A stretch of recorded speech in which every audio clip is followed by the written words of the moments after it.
Hello students, welcome back to my channel. Students, last video में हम लोगों ने कॉग्निटिव लर्निंग के डेफिनेशंस पे चर्चा किया था और आज हम लोग पढ़ेंगे कुछ इसके नेचर एंड इम्पोर्टेंस के बारे में। ठीक है, तो यहाँ पे जैसा कि आप देख रहे हैं इसमें लिखा हुआ है व्यवहार में परिवर्तन। ठीक है, चेंज इन बिहेवियर। लेकिन सबसे पहले स्टूडेंट्स मैं आप लोगों को बोलना चाहूँगी कि अगर आप मेरे चैनल पर नए हैं तो प्लीज़ चैनल को लाइक शेयर सब्सक्राइब जरूर करें, ताकि मैं आपको ये सारे जो वीडियोज़ हैं आप लोग के तक सारे नोटिफिकेशन चले जाएँ। ठीक है, चलिए हम लोग स्टार्ट करते हैं अपना आज का वीडियो। वातावरण और परिस्थितियों के साथ तालमेल बैठाने या प्रशिक्षण और अभ्यास के फलस्वरूप प्राणी के व्यवहार में परिवर्तन आता है। यह परिवर्तन अच्छा और बुरा दोनों हो सकता है। जब यह परिवर्तन मापने या अंतर महसूस करने के योग्य होता है तब इसे सीखना कहते हैं।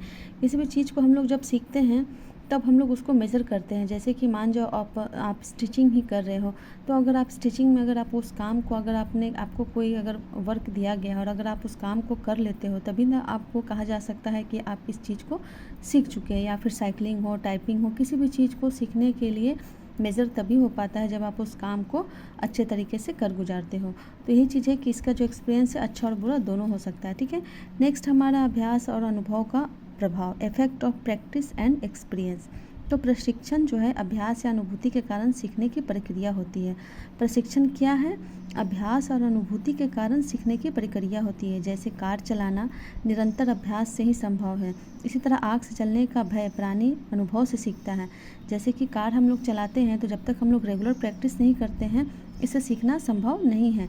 लेकिन उसी प्रकार से जब हम लोगों को आग से जलने का अनुभव होता है तो हम लोग किस तरीके से सीखते हैं कि ये आग है और हम लोगों को इससे बचना चाहिए। उससे हम लोगों को एक विशेष प्रकार का अनुभव मिलता है। ये अनुभव खराब अनुभव, जिससे हम लोग ये समझते हैं कि आग के पास जाने से हम लोगों को जल सकते हैं हम लोग उस आग में। ठीक है, अतः सीखने की प्रक्रिया में अनुभव के साथ साथ अभ्यास का भी विशेष स्थान है। स्टूडेंट्स, मैं आपको यहाँ एक बात बोलना चाहूँगी, मेरे सारे वीडियोज़ है पार्ट वाइज है, ताकि आपको जिस पार्ट का ज़रूरत है आप उस पार्ट में जाके उस वीडियो को देख सकते हैं। ये आपके अच्छे के लिए बनाया गया है और आपके सुविधा के अनुसार बनाया गया है, क्योंकि अगर जिस स्टूडेंट को जिस टॉपिक से रिलेटेड वीडियो चाहिए आप उस टॉपिक पे जाके विजिट कर सकते हो। नेक्स्ट पॉइंट है हमारा स्थायी परिवर्तन। सीखने की क्रिया में व्यवहार में अपेक्षाकृत अस्थायी परिवर्तन होता है। इस अस्थायी परिवर्तन के स्वरूप को धारणा, रिटेंशन भी कहते हैं। ठीक है, इसके कारण ही व्यक्ति भविष्य में पहले से सीखे हुए काम को कार्यान्वित कर सकता है। इस परिवर्तन पर अभ्यास का महत्वपूर्ण प्रभाव पड़ता है, क्योंकि इस परिवर्तन की निश्चित अवधि नहीं होती है। इसे अभ्यास द्वारा ही बढ़ाया जा सकता है। जैसे कभी हम लोगों ने भविष्य में अगर कभी पहले हम लोग अगर साइकिल चलाना सीख चुके हैं और अगर फिर हम लोग अगर किसी जैसे स्कूटी हुआ या बाइक हुआ अगर आप लोग सीखने की कोशिश करते हो तो जो आप साइकिल चलाने में जो आप रूल्स को फॉलो करते हो तो कहीं ना कहीं वो रूल्स को इस रूल्स में भी ऐड किया जाएगा। ठीक है, नेक्स्ट हमारा है सउद्देश्य। सीखने का जो पर्पस है वो क्या है? प्राणियों में सीखने की क्रिया उद्देश्य या आवश्यकता से प्रेरित होता है। सीखने की क्रिया, प्राणियों में जो सीखने की क्रिया है वे उद्देश्य या आवश्यकता से प्रेरित होता है। किसी क्षेत्र में अपनी कुशलता और निपुणता प्रायः सउद्देश्य होती है। जिससे हम लोग किसी भी फील्ड में कुछ भी अगर हम लोग सीखते हैं वो कुशलता पर और निपुणता से ही होती है। जैसे आज के युग में जो हम लोग कंप्यूटर के महत्व को देखते हुए इसमें निपुणता प्राप्त करना भी इसका एक उदाहरण है। क्योंकि हम लोग कंप्यूटर क्यों सीखना चाह रहे हैं? क्योंकि आज के युग में इसके काफ़ी बहुत सारे अभी के जनरेशन में इसके डिमांड है, इसलिए हम लोग कंप्यूटर को सीखना चाहते हैं। लेकिन कभी कभी अपवाद स्वरूप प्राणी कुछ व्यवहार अचानक भी सीख जाता है। जैसे पानी में गिरने पर हाथ पैर चलाने पर वो कभी कभी अचानक तैरना भी सीख जाता है। ये तो हम लोग को अपने नीड के अकॉर्डिंग जो है कंप्यूटर सीखना है। लेकिन जैसे पानी में हम कभी गिर जाते हैं, पानी गहराई पानी में गिर जाते हैं तो हम लोग डूबने के डर से हम लोग क्या करते हैं, पानी में गिरने पर हाथ पैर चलाने लगते हैं और वो उसी हाथ पैर चलाने के दौरान कभी कभी इंसान जो है सो वो तैरना भी सीख जाता है। तो अब हम लोग करेंगे सीखने का महत्व। ठीक है ना, तो जो है इम्पोर्टेंस ऑफ लर्निंग क्या है? सीखना मनोविज्ञान के सर्वाधिक महत्वपूर्ण विषयों में से एक है। मानव जाति का संपूर्ण विकास सीखने की क्रिया पर ही निर्भर रहा है। अन्य प्राणियों में भी विकास और वातावरण से अभियोजन की क्षमता जन्म के बाद क्रमबद्ध सीखने की प्रक्रिया से होती है।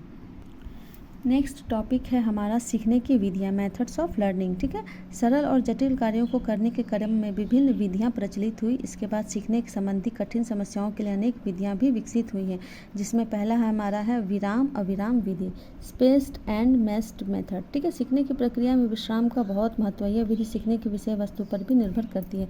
जब किसी विषय को सीखने में थकान का नकारात्मक प्रभाव पड़ने लगता है या विषय वस्तु लंबा हो तब विराम विधि उपयोगी साबित होता है, परंतु कम लंबे विषय वस्तु के सीखने में अविराम विधि उपयोगी सिद्ध होता है। इसका अर्थ यह है कि जब कोई हमारा जो सीखने की जो भी वस्तु है उस पे हम लोगों का जो है से ये अगर हम लोगों का थकान है वो नकारात्मक प्रभाव डालता है। उस विधि में अगर हम लोग आराम विधि का इस्तेमाल करते हैं, मतलब कि थोड़ा सा रिलैक्स हो जाए, तो इस पे हमारा ये पॉजिटिव इफ़ेक्ट डालता है। नेक्स्ट है हमारा पूर्ण एवं आंशिक विधि।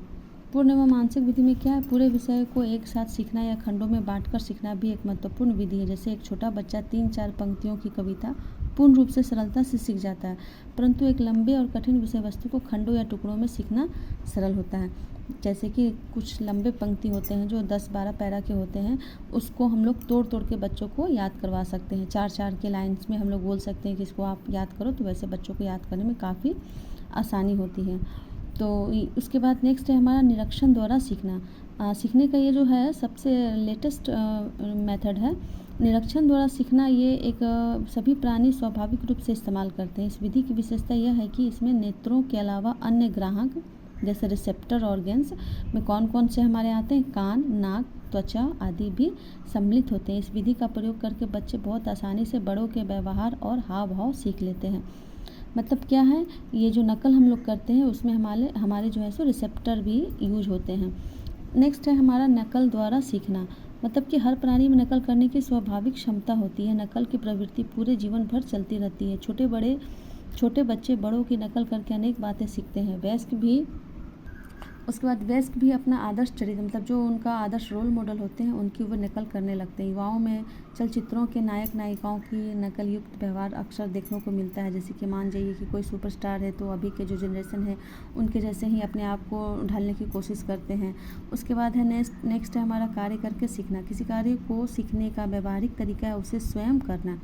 जब तक हम लोग किसी कार्य को स्वयं प्रैक्टिकली नहीं करेंगे तब तक हम लोगों को सीखने में काफ़ी प्रॉब्लम होती है। तो अपने सूझबूझ की मदद लेकर उस कार्य को जब तक स्वयं ना करें वो सीखने में हम लोगों को थोड़ा कन्फ्यूज़न रहता है। नेक्स्ट है हमारा रटकर या समझकर सीखना।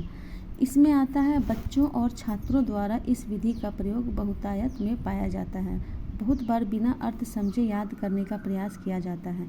इसका प्रयोग हम प्रतिदिन फ़ोन नंबर, कार नंबर या अपने बैंक के खाता संख्या को सीखने और याद करने में करते हैं। छोटे बच्चे भी अक्सर विषय की सार्थकता समझे बिना इसका प्रयोग करते हैं, पर अधिक कठिन या लंबे विषय वस्तु को जब रटकर स्मरण रखना या सीखना संभव नहीं होता तब समझकर सीखना सुविधाजनक होता है। रटकर याद करना सीखने का सतही दृष्टिकोण है, सरफेस अप्रोच है, और समझकर याद करना विषय को गहराई तक समझने का दृष्टिकोण है, डीप अप्रोच है। तो इसमें भी जो है सो ये रटकर और समझकर सीखना दोनों की जो अहमियत है वो अपने अपने जगह पे है। स्टूडेंट्स, तो आज हम लोगों ने देखा कि कौन कौन से लर्निंग की मेथड्स हैं, और नेक्स्ट वीडियो पे हम लोग इसके कौन कौन से इम्पॉर्टेंट फैक्टर्स हैं जो इसको काफ़ी प्रभावित करते हैं सीखने में, तो उस पर हम लोग चर्चा करेंगे। लेकिन स्टूडेंट्स प्लीज़ चैनल को लाइक शेयर सब्सक्राइब ज़रूर करें। नेक्स्ट वीडियो आपको तुरंत इसके इन्फॉर्मेशन आप तक पहुंच जाएंगे। Thank you.